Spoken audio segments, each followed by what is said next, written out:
यानी राजस्थान में कहीं पर भी अगर खारा पानी है तो वो इसी इलाके में देखने को मिलता है। अगर मैं बात करूं यहां से आगे बढ़ो डीडवाना कुचामन, तो डीडवाना कुचामन में आपकी एक तो डीडवाना झील आती है। कौन सी आती है? डीडवाना झील आती है, वो भी आपकी यहीं पर खारे पानी की झील आ जाती है। डीडवाना झील से संबंधित बात करेंगे तो आ जाएगी। उसके आप जानते हो नागौर के अंदर आपकी एक डेगाना झील आती है। डेगाना झील भी आपकी खारे पानी झील होती है।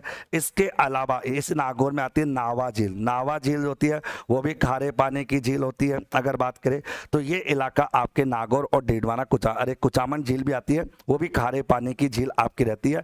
मतलब इसी इलाके के अंतर्गत आपकी एक कुचामन झील भी आती है जो कि खारे पानी की झील से संबंधित मान लेते अपन। फिर उसके बाद अपन चले बीकानेर। बीकानेर के अंदर एक झील आती है, उस झील का नाम होता है आपके लोणकरणसर झील। कौन सी होती है आपकी? लोणकरणसर झील। लोणकरणसर झील होती है वो भी अपनी खारे पानी की झील होती है। तो अपन बात करें उसके बाद फलोदी के अंतर्गत आती है बाप झील। कौन सी आती है? बाप झील। बाप झील भी एक खारे पानी की झील है और फलोदी झील जो है वो भी आपके खारे पानी की झील से संबंधित आपकी रहती है। अगर बात करें उसके बाद बालोतरा के अंतर्गत आती है कौन सी? पचपदरा झील। कौन सी आती है? पचपदरा झील। वो भी आपके खारे पानी की झील से संबंधित कहानी अपन कह सकते हैं। और इसके साथ साथ जैसलमेर के अंतर्गत आती है आपके कोछोर झील। कौन सी आती है आपकी? कोछोर झील जो होती है वो भी खारे पानी की झील है। और एक होती है काबोज झील। कौन सी होती है? काबोज झील। वो भी खारे पानी की झील होती है। तो ये तो होगी। इसके बाद साथ साथ आप जानते हो इस पूरी बाउंड्री के अंतर्गत एक झील आती है और उसका नाम है सांबर झील। कौन सी होती है? सांबर झील। वो भी हमारे खारे पानी की झील होती है। इसके अलावा राजस्थान में कोई भी खारे पानी की झील नहीं है। मतलब इन झीलों के अलावा अगर आप देखोगे ना राजस्थान में एक भी झील खारे पानी की नहीं है। और सबसे ज्यादा मजेदार बात यह है कि सारी की सारी जो झीलें है ना वो आपकी पश्चिमी मरुस्थलीय प्रदेश से संबंधित होती है। मतलब सारी झीलें पश्चिमी मरुस्थलीय प्रदेश का हिस्सा मानी जाती है। और पश्चिमी मरुस्थलीय प्रदेश का हिस्सा है तो इसीलिए कहते हैं भैया पश्चिमी मरुस्थलीय प्रदेश है वो थार के मरुस्थल का हिस्सा होता है। और थार का जो मरुस्थल होता है वो टेटिस महासागर का पार्ट माना जाता है। ये इसका सबूत है। इसका तात्पर्य हो गया कि भैया राजस्थान के उत्तर और पश्चिमी हिस्से में सारी खारे पानी की झील है। एक भी ऐसी झील नहीं है जो आपके इस इलाके में। इधर अगर आप देखोगे तो मीठे पानी की झीलें होती है, इधर मीठे पानी की झीलें होती है, जबकि इधर खारे पानी की झीलें और मीठे पानी की झीलें। लेकिन इधर अगर देखोगे तो केवल और केवल मीठे पानी की झीलें होती है। तो ये तो एक बात का सबूत हो गया। और एक मजेदार बात ये होती है अगर आप राजस्थान की मिट्टी को देखते हो ना तो आप इतना समझ लेना। अगर मैं बात करूं यहां पर कि राजस्थान के अंदर अगर मैं बात करूं एक तो ये जो हिस्सा है, ये जो पूरा हिस्सा है, ये पूरी बाउंड्री है, ये बाउंड्री आपकी लवणीय मृदा से भरी हुई है। ये मिट्टी कौन सी है? लवणीय में। इस इलाके में राजस्थान की लवणीय मिट्टी की मात्रा ज्यादा है जिसमें मुख्यतः जिला जालोर और एक बाड़मेर आता है। यहाँ पर मिट्टी कैसी होती है? लवणीय मिट्टी होती है। और एक अपना ये जो बाउंड्री वाला हिस्सा है ये मिट्टी भी कौन सी होती है? लवणीय मिट्टी। तो ये राजस्थान की दो इलाके ऐसे जहाँ की मिट्टी कैसी है? लवणीय मिट्टी होती है। लवणता की मात्रा ज्यादा होती है, मिट्टी के अंदर लवणता की मात्रा ज्यादा होती है, खारापन ज्यादा आपका होता है। तो आपके सामने ये बात समझ में आना जरूरी होता है कि भैया राजस्थान के अंदर इधर कौन सी मिट्टी आपकी? लवणीय मृदा। तो यहाँ पर लवणीय मृदा की मात्रा ज्यादा होती है और इधर भी मिट्टी के अंदर लवणीयता की मात्रा क्या होती है? ज्यादा होती है। तो ये भी लवणीय मृदा की बात अपन करते हैं। ओके, इसके अलावा हमारे राजस्थान में कहीं पर भी लवणीय मिट्टी नहीं होती, याद रखना। ओके, अब अपन बात करते हैं। ये तो पहला सबूत है कि भाई पश्चिमी मरुस्थलीय प्रदेश जो है वो आपका टेटिस सागर का पार्ट होता है, यानी कि टेटिस सागर से बनता है आपका थार का मरुस्थल। और उस हिस्से की बात अपन यहाँ पर करते हैं। एक बात और ध्यान सुनो, अपन जानते हैं कि ये इलाका जिसमें बाड़मेर और जालोर आता है यहाँ की मिट्टी लवणीय मिट्टी होती है। कई बार एग्जाम में क्वेश्चन पूछा जाता है अगर बात करें तो। और फिर अपन जानते हैं कि इस इलाके की बात करें तो एक तो सबूत हो गया। अब मैं एक एक सबूत का जवाब देते जाता हूँ। तो पहला सबूत तो मैंने क्या बताया आप लोगों को कि पहला सबूत ये बताया कि भैया थार मरुस्थल जो है ना वो टेटिस सागर का अवशेष है।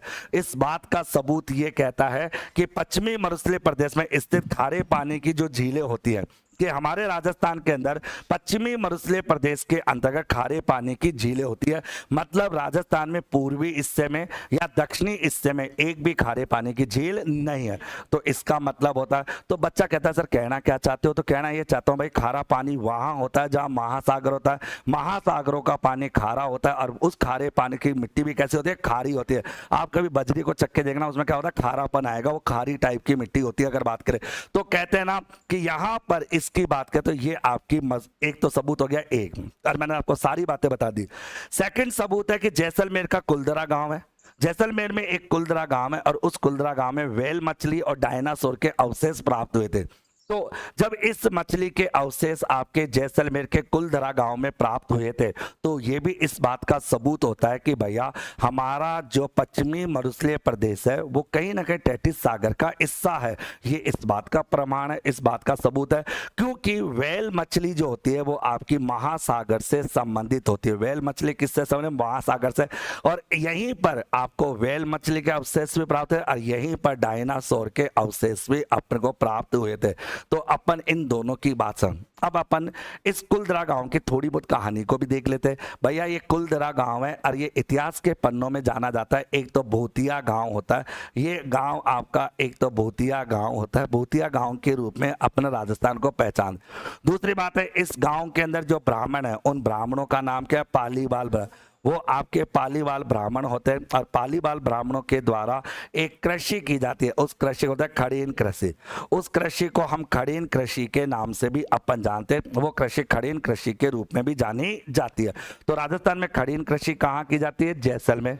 राजस्थान में खड़ीन कृषि किसके द्वारा की जाती है? पालीवाल ब्राह्मणों के द्वारा। और पालीवाल ब्राह्मणों का गांव है आपका कौन सा? कुलदरा गांव आपका रहता है। अब इस बात को थोड़ा शांति से सुनना। देखिए, आप जानते हो खड़ीन एक कृषि का भी नाम है और खड़ीन जो है वो एक परंपरागत जल संरक्षण की तकनीक भी है। परंपरागत जल संरक्षण दोस्तों, परंपरागत जल संरक्षण। अब आपको बता दूं परंपरागत जल संरक्षण तकनीक क्या होती है। भैया आप जानते हो परंपरागत जल संरक्षण तकनीक का मतलब होता है कि पानी को कैसे संरक्षित किया जाए, पानी को कैसे बचाया जाए, पानी को बचाने का तरीका क्या होता है, उसे हम कहते हैं जो चला आ रहा है, आधुनिक नहीं है, परंपरागत। परंपरागत जो चला आ रहा है, जो कई सालों और बरसों चला। अब सुनो भैया, पहले क्या होता था कि हमारे राजस्थान में अगर आप पुरानी मूवी वगैरह देखते हो, देखा अगर आराम से, वहां पर आपको एक तो कुई नजर आती थी। क्या होती थी? कुई। अब कुआं होता है और एक कुई होती है। कुएं का छोटा रूप क्या होती है? कुई होती है, जो आप जानते हो। ओके, कई बार आपने देखा होगा। तो एक होती है आपकी कुई टाइप की जो पानी में होती है। कुई के साथ साथ आपकी होती है खड़ीन। खड़ीन भी एक प्रकार का एक होता है, खड्डा होता है जिसमें पानी को इकट्ठा किया जाता है। इसी के अलावा एक ताबा होता है। ताबा होता है आपका, तो आपका ताबा भी कहलाता, ताबा कहलाता है, वो भी आ जाएगा। इसके अलावा अपन जानते हैं फिर तालाब होने, तालाबों की बात आ जाती है। तालाबों के साथ साथ बावड़ी भी आने लग गई। तो ये सारे के सारे तरीके हैं जो परंपरागत जल संरक्षण तकनीकों के अंतर्गत आते हैं, जहां पर हम बरसात के पानी को इकट्ठा करने का कार्य करते हैं। तो कहने का तात्पर्य ये हुआ, खड़ीन एक कृषि का भी नाम है और खड़ीन एक परंपरागत जल संरक्षण करने की एक तकनीक का भी नाम है। मतलब खड़ीन एक कृषि भी है और खड़ीन एक परंपरागत जल संरक्षण की तकनीक भी मानी जाती है। और हमने कहा ये कुलदरा गांव जो राजस्थान के जैसलमेर जिले से संबंधित है, वहां पर व्हेल मछली और डायनासोर के अवशेष मिलते हैं। और व्हेल मछली और डायनासोर के अवशेष मिलने के कारण ये कहा जाता है कि भैया अपन ये कह सकते हैं कि ये राजस्थान का जो आपका पश्चिमी हिस्सा जो है ना, वो कहीं ना कहीं आपके महासागर का हिस्सा रहा होगा। और वो महासागर कौन सा रहा होगा? आपका टेथिस महासागर रहा होगा। एक तो सबूत नंबर 2 कंप्लीट, और सबूत नंबर 2 के साथ साथ जो इंपॉर्टेंट बातें थी वो सारी बातें भी कंप्लीट। फिर कहते हैं इस पश्चिमी मरुस्थलीय प्रदेश में टसीर कालीन अवसादी चट्टानों से, मतलब इस इलाके की चट्टानें कैसी होती है? अवसादी चट्टानें होती है।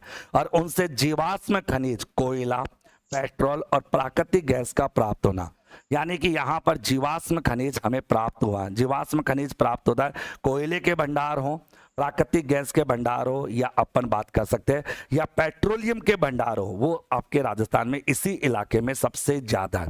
आप देखना, अगर मैं तुमसे यहाँ पर एक बात समझ, ये राजस्थान है, राजस्थान की मैं बात करूं, अगर मैं बोलूं कोयला, राजस्थान कोयला 4 प्रकार का होता है। उनमें सबसे बेहतरीन कोयला होता है लिग्नाइट कोयला। और लिग्नाइट कोयला जो राजस्थान में है, वो राजस्थान में एक तो बाड़मेर में है और एक बीकानेर में। सबसे ज्यादा बाड़मेर और बीकानेर में कोयले के भंडार। अगर मैं बाड़मेर की बात करूं तो बाड़मेर का ये इलाका मैं पकड़ लेता हूं और इस इलाके को देखता हूं। इस इलाके में एक तो है आपका गिरल, कौन आपका? गिरल। केरल है आपका, कपोडी है, कौन सी डी? आपका कपोडी। और एक है जालीपा। ये आपके राजस्थान के 3 ऐसे स्थान हैं जो राजस्थान के कौन से जिले में आते हैं? बाड़मेर जिले में आते हैं, जहां पर कोयले के सबसे ज्यादा भंडार है। जहां पर कोयले के सबसे ज्यादा भंडार है और सबसे ज्यादा मजेदार बात यह है यहाँ पर कोयला आधारित आपकी जो है कोयला आधारित आणविक ऊर्जा का भी क्या किया जाता है, उत्पादन किया जाता है। साथ साथ अगर मैं बीकानेर की बात करूं तो बीकानेर के इन इलाकों को देखो तो यहाँ पर आपके बीकानेर की जब बात आती है, पलाना, पलाना कहाँ पर है, बीकानेर में आता है।